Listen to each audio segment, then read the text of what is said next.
convicted murderer, how he escaped from that Chester County prison, first in a narrow hallway, then scaling the walls with his hands and feet, able to climb up onto the roof. Authorities believe he is still in that region, a heavily wooded area. And here's ABC's Trevor Ault in Pennsylvania. Tonight's stunning new video showing the daring prison escape of convicted killer Danelo.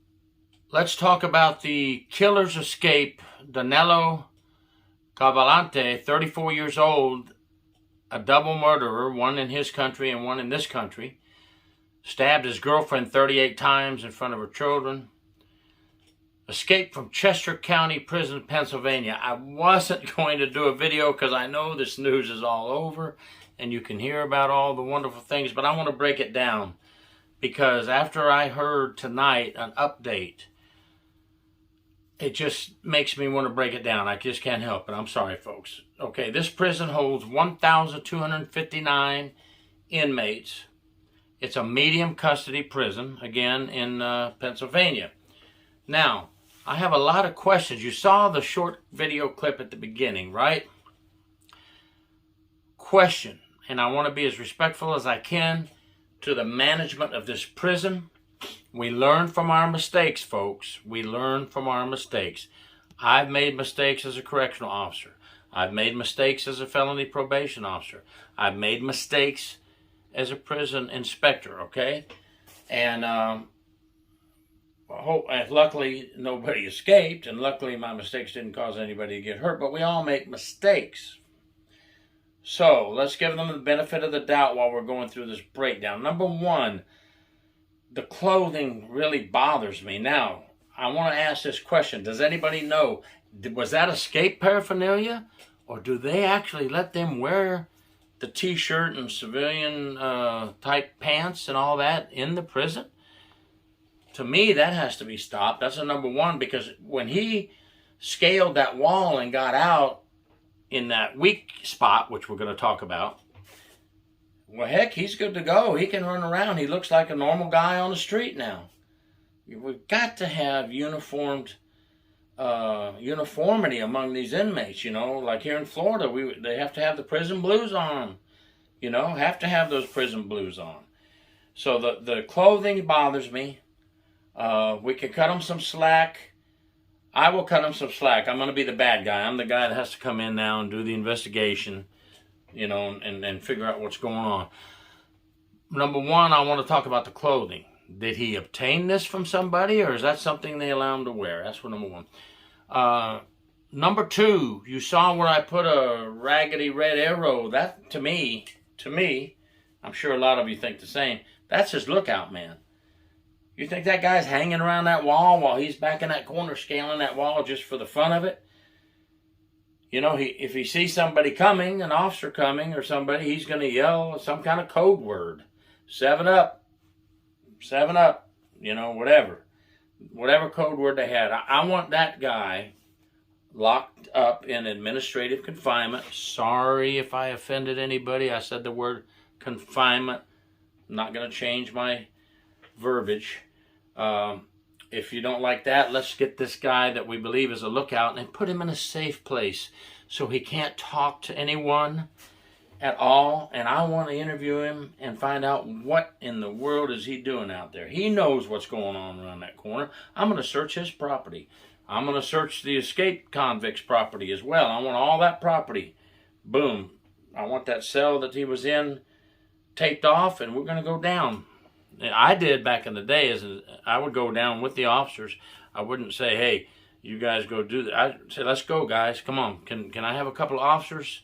Lieutenant, Captain, Sergeant, can I have a couple of officers? We're going to go down here and shake this place apart. And I would be in there with my gloves and my tie, and I'd be in there tearing that cell apart with them. And there's people that are on my YouTube and Facebook now. You know I did that because you were there with me. We would tear their cells apart and search for any clues we could find. The third thing I'm looking into is an inmate had escaped from that same location at a past date before this escape. So some razor wire was just added. Well, it wasn't added good enough, folks. You really have to put that razor wire up so that you have to think, oh, a 6-foot guy never get through there. Well, he might not. This guy's little. This was a little dude. He squoze right through there. He got out, right? He's on the run, costing taxpayers money now. So we need to make sure that not even the teeniest little guy can get through that razor wire. We had the same thing happen here in Florida. Hendry Correctional Institution, those of you that know me and are from Florida, back in the day, had several inmates escape over a weak spot. Right up at the front of the prison. Here's a control room and here's a weak spot. And they scaled the wall and jumped and ran. Folks, we can't have these weak spots. If you're running a prison, get people out there from your front lines that know what's going on. No pun intended, I'm sorry. I kind of do favor my frontline soldiers to do the right thing and listen to what they have to say and get those frontline soldiers to check it out and give you a report. Hey, boss, we need more wire there. That's what happened at Hendry Correctional Institution, Florida. And guess what? They said we haven't got the funds for it. Guess what? After the inmates escaped from Hendry Correctional Institution, wow, here comes trucks from North Florida and all over. Razor wire, man, it's being put up. It's a beautiful sight. How come now the razor wire comes after the escape? We told you that was a weak spot. Got to look for this stuff, folks. Got to look for this stuff. We're running a prison. Our job is to keep these guys inside. Again, are we going to get an escape even if we're doing everything we can? Yes, we will. We just don't want so many escapes. We're seeing them on TV all the time. States all over the country. This one's escaping. That one's escaping. It's getting to be too much, folks. We've got to buckle down. We have to secure our facilities. That's our job. That's what we're paid for. Officers did not see this guy. Of course, he's in a blind spot. So there's another thing we want to talk about in our investigation. Do we need to get rid of this blind spot? I don't like it. I can see right now you've had 2 escapes there. Is it a mandatory, that door behind him, is that mandatory? Do you use it a lot? If not, shut that damn area off. Shut it off. You've had 2 escapes now. Put some dang bars there. Nobody allowed in there anymore except an officer with a key. Open it up and go through. Unless it's a main thoroughway, I don't know, because I'm not there. But I'm just saying you're going to have to do something about that blind spot. And if you can't shut that blind spot off, you're going to have to put a camera there. Oh, excuse me. There is a camera there. How in the heck did we get him on video? So somebody's not watching. If I'm investigating, I've got to go interview everybody. The tower officer, inside grounds officer, whoever's out there with them. Was anybody out there with them? I've got to interview some officers, though. They're on duty and find out what's going on. And then an hour later, he's noticed to be gone. I think he escaped and was found to be missing at 9:45 a.m. And that was proven to be, according to the statement from the prison management, that it was an hour after the escape. So he's got a good head start. And it took 16 minutes to call authorities. Okay, we might be able to give you a little break on that one because you just want to double check. You want to do a master count. You want to double check. I understand. You don't want to call out the posses, the local sheriff, the local police, the state troopers, forestry division. You don't want to call them out and then they find out he's hiding over in the bathroom somewhere. So, 16 minutes, but now you're an hour and 16 minutes after the escape. And then after we investigate what happened at the prison, I told you about the searches, we're going to have somebody starting to listen to phone calls. I want that lookout's phone calls listened to. Get me some people. Just get on those inmate phones. I want the escapee, of course, his phone calls listened to. I want their letters. I need to get some people. We're going to go on overtime now, folks. I need me some officers to come in here with me and set up a table over there and start reading the mail from this inmate. Start reading the mail from the one that's a lookout. Who does this guy hang with? I want to know. Officers, who does he hang with? You know. You watch, you're here every day 24/7. Who does he hang with? I want to grab those inmates too and talk to them and have them put to the side in a safe place and let me interview them and see what's going on. You know, believe it or not, when you do these things, out of 10 of them you may interview, you might get one that breaks the egg. You know, he gives you that one statement that he overheard or was said to him by the escapee that might lead to capturing this guy, might lead to solving the problem of how this was planned as well. I did this at Hendry Correctional Institution on another escape we're talking about, and this guy escaped through the dumpster by a garbage truck, and when we searched his property, we found his little map that he made, how he was going to do it, when he was going to do it.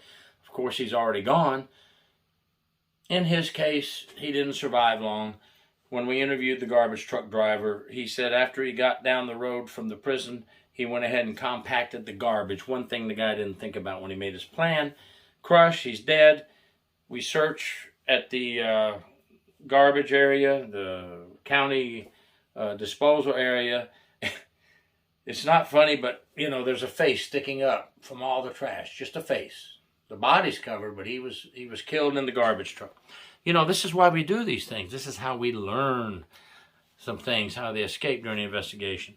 And, of course, the manhunt. The manhunt always hurts. I've been on 2 Hendry County manhunts with Hendry County sheriffs, state troopers involved.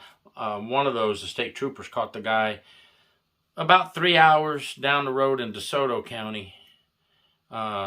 He'd made it that far. He'd stolen an officer's truck, tied the officer up in a chair, taped him up, took his keys. He knew where the officer parked his truck outside the back gate, and he got picked up by the troopers. Thank you, troopers, on that one. And I think we got him back to the prison about 2 a.m. It's always nice to get them quick. But I'll tell you, this is the manhunt now, and it's going to cost taxpayers a lot of money. I hope we get him soon. I hope we get him soon. But I just wanted to break down a few things. And, you know, when you get to the point now of the manhunt, it's Department of Corrections working with the sheriff, working with the city police, working with the state troopers, working with the game wardens, working with National Guard folks, working with citizens. Citizens are interviewed. Hey, I saw him in my backyard on my camera. Hey, can you guys come look at this video? I think this is your escaped convict. He's on my camera. Well, we have to interview that person too. We need to get their statement. We need to get a copy of that video. Most people are going to give you that video without a subpoena. They don't want this guy on the loose, threatening their neighborhood and their safety. A lot goes into it. But after I saw this today, I thought, oh my gosh, I don't like a lot of things I'm seeing here.